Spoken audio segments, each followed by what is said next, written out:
Hi, today I'm with me WIKO U Pulse and I'll show you how to check battery health with Ampere App on this device.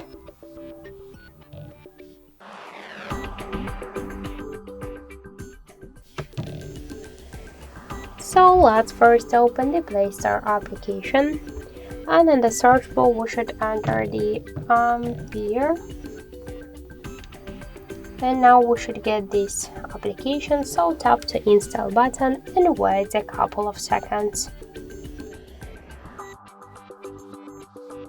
So after that, just tap to open the application, click to I agree, close, and to OK on the left down corner. And now we could see here information about battery health. In my case, the battery is in a good condition.